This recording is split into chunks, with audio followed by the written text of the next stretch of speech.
दोस्तों, जिस तरह दिन के बाद रात होना निश्चित है, ठीक उसी प्रकार ये भी निश्चित है कि जिसने भी इस मृत्यु लोक में जन्म लिया है उसे एक ना एक दिन मरना अवश्य है। अर्थात अगर पृथ्वी लोक पर कोई सबसे बड़ा सत्य है तो वो है प्राणी की मृत्यु। फिर भी कुछ लोग ऐसे होते हैं जो इस सच्चाई को स्वीकार करना नहीं चाहते। खैर, आप सभी ने देखा होगा कि हिंदू धर्म में मृत्यु के बाद शव को जलाया जाता है। साथ ही आपने ये भी देखा होगा कि अगर किसी की मृत्यु सूर्यास्त के बाद होती है तो उसका दाह संस्कार अगले दिन किया जाता है, रात को नहीं। ऐसे में आपने गौर किया होगा कि किसी परिवार में अगर किसी की मृत्यु शाम के बाद होती है तो उसके शव को अकेला नहीं छोड़ा जाता। परंतु मित्रों, क्या आप जानते हैं कि शव को रात भर अकेला क्यों नहीं छोड़ा जाता? अगर नहीं तो इस वीडियो को पूरा देखें, क्योंकि मैं आपको इसी सवाल का जवाब बताने वाला हूँ, जिसका वर्णन गरुड़ पुराण में विस्तार से किया गया है। तो बिना किसी देरी के गरुड़ पुराण की ये बातें जानते हैं।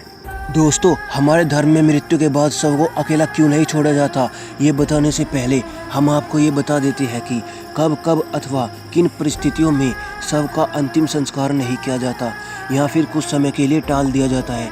दोस्तों, आपको सबसे पहले बता दूं, अगर हिंदू धर्म में किसी की मृत्यु सूर्यास्त के बाद में होती है तो उसके शव को रात भर घर पर ही रखा जाता है और अगले दिन उसका दाह संस्कार किया जाता है। इसके अलावा अगर किसी की मृत्यु पंचक समय में होती है तो उसके शव को भी कुछ समय के लिए घर पर रखा जाता है और जब पंचक काल समाप्त हो जाता है उसके बाद ही उसका दाह संस्कार किया जाता है।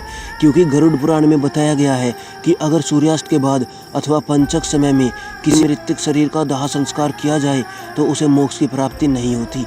इसलिए अगर कोई रात में मरता है तो ऐसे स्थिति में लाश को लेकर शमशान घाट नहीं जाते और लाश को घर पर ही रखा जाता है। सुबह होने का इंतजार किया जाता है, पर ऐसे समय में मृत शरीर को एक भी पल के लिए अकेला नहीं छोड़ा जाता और कोई ना कोई व्यक्ति हमेशा रखवाली के लिए मौजूद रहता है।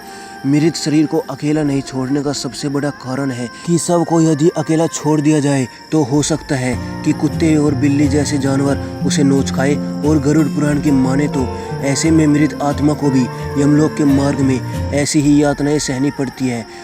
साथ ही ऐसा भी माना जाता है कि अगर शव को अकेला छोड़ दिया जाए तो उससे गंध आने लगती है। ऐसे में ये जरूरी हो जाता है कि वहाँ कोई ना कोई व्यक्ति बैठा रहे और धूप या अगरबत्ती शव के चारों तरफ जलाता रहे, ताकि शव से आने वाली दुर्गंध चारों ओर न फैले। गरुड़ पुराण के अनुसार भगवान विष्णु गरुड़ जी के पूछने पर कहते हैं, हे पक्षीराज, इन सब के अलावा अगर किसी की मृत्यु हो जाती है और उसकी कोई भी संतान नहीं है, ऐसे समय पर भी शव को घर पर रखा जा सकता है जब तक उसका पुत्र या पुत्री ना आ जाए। क्योंकि जब खुद की संतान मृत शरीर को मुखाग्नि नहीं देती तो उसका उद्धार नहीं हो पाता। अर्थात वे कई वर्षों तक इसी मृत्यु लोक में भटकता रहता है।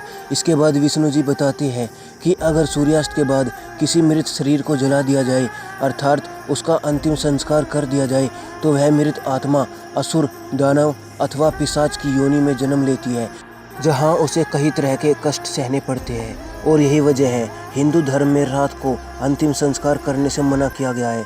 आगे विष्णु जी बताते हैं कि रात में मृत शरीर को अकेला छोड़ दिया जाए तो उस शरीर में आसपास भटक रही आत्मा भी प्रवेश कर जाती है, जिससे मृतक के साथ साथ उसके परिजनों को भी तरह तरह के कष्ट भोगने पड़ते हैं। साथ ही ये भी बताते हैं कि शव को अकेला इसलिए भी नहीं छोड़ा जाता क्योंकि मरे हुए आदमी की आत्मा वहीं पर भटकती रहती है और अपने परिजनों को देखती रहती है। कहा जाता है कि इंसान की मौत के बाद शरीर आत्मा से खाली हो जाता है और इसी वजह से उस मृत शरीर में कोई बुरी आत्मा का साया अपना अधिकार जमा सकता है। और यही वजह है दोस्तों कि रात में शव को अकेला नहीं छोड़ा जाता और कोई ना कोई इसकी रखवाली करता रहता है। दोस्तों, आप इसके बारे में क्या सोचते हैं, कमेंट बॉक्स में हमें ज़रूर बताइए। और अगर आपको गरुड़ पुराण की ये बातें पसंद आई हो तो वीडियो को ज़्यादा से ज़्यादा लाइक और शेयर करें। और अगर आप चैनल पर नए हो तो चैनल को सब्सक्राइब कर दें।